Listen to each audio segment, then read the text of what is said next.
मंच पर आमंत्रित कर रहा हूँ, वो आएँ और अध्यक्षीय वक्तव्य दें। उसके बाद भोजन है 1 घंटे का, 2:30 बजे से दूसरा सत्र शुरू।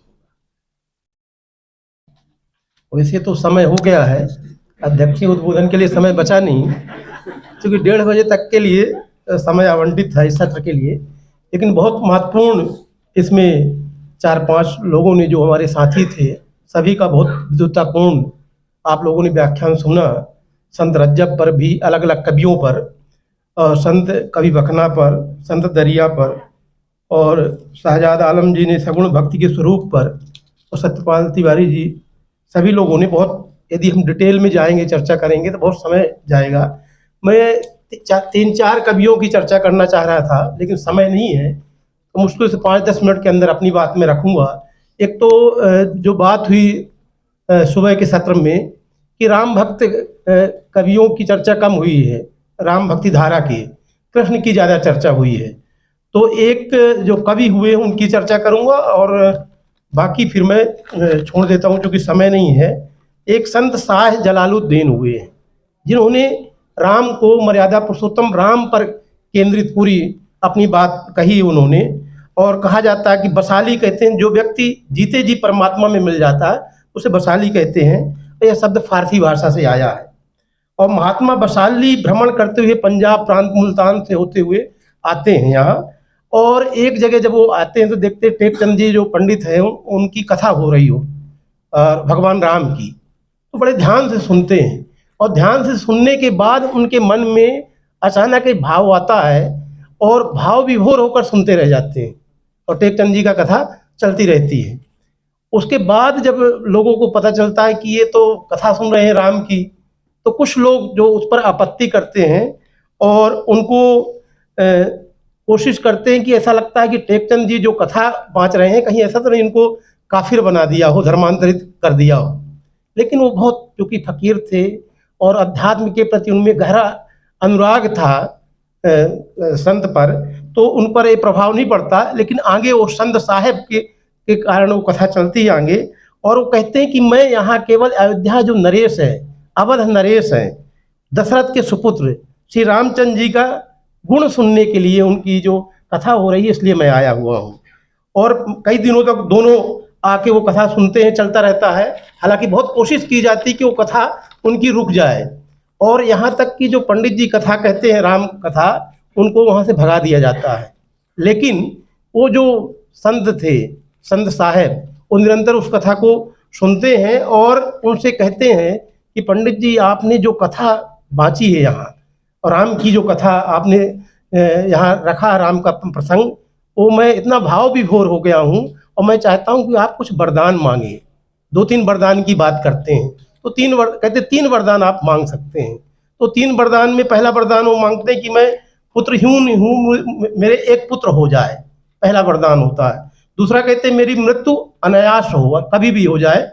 और तीसरा, श्री राम के चरणों में मेरी प्रीति हो। वो पंडित जी कह रहे हैं, और इसके बाद वो चले जाते हैं। जबकि उनको कहते हैं बीच में कि आप कथा सुनाइए, लेकिन वो कथा सुनाना नहीं चाहते, क्योंकि भय इतना वहाँ व्याप्त था। वो बार बार आश्वस्त करते कि नहीं, आपको कुछ नहीं होगा, वो जबकि वो सुनने आए थे। और आगे चल के वो कहते हैं, एक गीत भी उसमें प्रसंग आता है, दिलदार यार प्यारे गलियों में मेरी आजा, आंखें तरस रही है सूरत मुझे दिखा जा। प्रभु राम पर उनकी ये पंक्ति है। आगे, ए बसाली जल्द आ, मैं तुझसे मिलने के लिए तड़प रहा हूँ। वो महात्मा बसाली जब इस धाम की ओर परिक्रमा करते हैं और जाते हैं वहाँ, तो उसके बाद वो पुजारी ढूंढते हैं जो पंडित है, कि आखिर वो कहाँ गए महात्मा जो कथा रोज सुनने के लिए आते हैं, क्योंकि वो तो चले जाते हैं वहाँ वनगमन के लिए, प्रस्थान कर जाते हैं। तो उसके बाद महात्मा बसाली सरयू नदी के पास जाते हैं, और वहाँ स्नान करने की कोशिश, स्नान करना चाहते हैं, डुबकी लगाते हैं, देखते हैं लोग कि वो गायब हो गए। तो बहुत देर तक कोशिश करते कि कहाँ गए, आखिर बसाली दिख नहीं रहे, वो संत कहाँ गए। लेकिन 1 घंटे के बाद वो वहीं पर जो एक घाट है वहाँ प्रकट होते हैं, और उसके बाद वो लिखते हैं कि प्रेम पगा जो बूढ़क सरिता माही, एकहूँ ताग गुदड़ियों को भीजे नहीं। पूरा शरीर उनका भींग जाता, लेकिन गुदड़ी नहीं भींगती, ये प्रभाव है। और आगे जो बसाली है, स्वर्ग द्वार और मणि पर्वत पर रहे, प्रमोद वन को चले जाते हैं।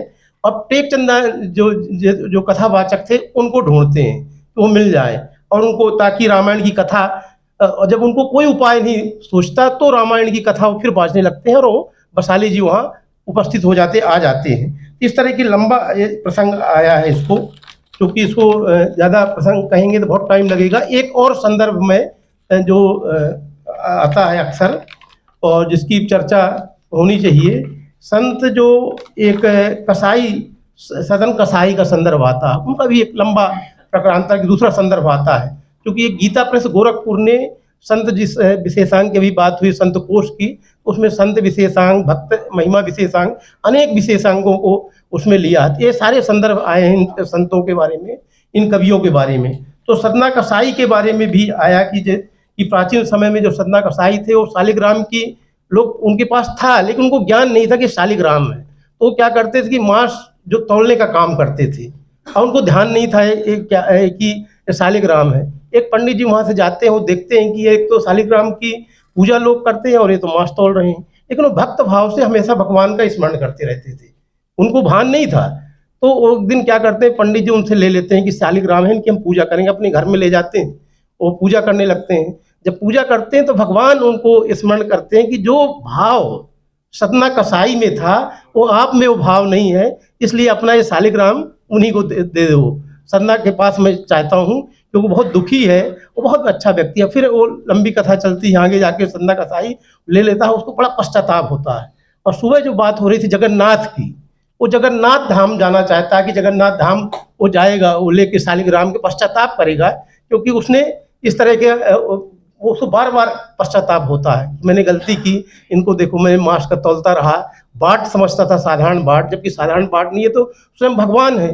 तो जगन्नाथपुरी जाता है और जगन्नाथ जब के द्वार पर जाता है, भगवान के द्वार पर, तो वहाँ उसको रोका जाता है कि नहीं वो दर्शन ना करे, लेकिन वो वहाँ दर्शन करता है, क्योंकि भगवान की ऐसी महिमा थी कि वो पुजारी को स्वप्न देते हैं कि नहीं इसको, चूंकि भक्त आया हुआ उसको आप दर्शन करो। और बीच में एक और घटना घटती, कहीं वो रुकता है, तो एक जो गृहस्थ व्यक्ति थे उनके यहाँ उसको कुछ ऐसी स्थिति हो जाती है कि दोनों पति पत्नी रहते हैं, तो उसको साधारण सुंदर पुरुष समझकर कुदृष्टि डालती है उनकी पत्नी, वो माता कहकर उनको प्रणाम भी करते हैं। और बाद में जब उल्टा उसके ऊपर अपराध लगा देते हैं जो गृहस्थ है, ये जो संत नहीं है, ये तो हमारे साथ बलात्कार करना चाह रहा था, उसके दोनों हाथ काट देते हैं।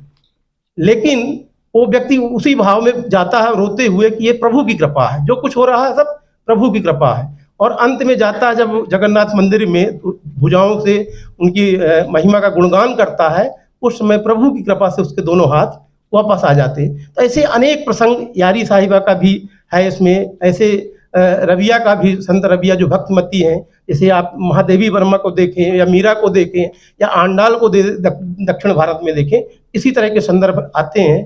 क्योंकि समय बहुत हो गया है और भोजन का वक्त है, और बार बार जो आयोजक है उनका ध्यान भी है कि चूंकि आगे सत्र भी चलाना है और अध्यक्षता करते हुए हमारी महती जिम्मेदारी बन जाती है कि हम समय से सत्र का वो करें। मैं विशेष रूप से आभार व्यक्त करता हूँ भारतीय विद्या अध्ययन संस्थान को कि आपने ये बहुत अच्छे तरीके से, क्योंकि इस पर बहुत कम चर्चा हुई है, भारतीय मुसलमान संत कवियों, खासतौर से अल्पख्यात कवि जिनकी भी चर्चा हुई है, जिनको पढ़ाया नहीं जाता, कहीं कोर्स में नहीं है, ये बहुत अच्छा एक काम हो रहा है जो कालजयी साबित होगा। और इस तरह इसका जब संकलन होगा तो कई शोधार्थियों को संदर्भ ग्रंथ मिलेंगे। तो मैं विशेष रूप से आभार व्यक्त करता हूँ, कृतज्ञता ज्ञापित करता हूँ। हार्दिक साधुवाद।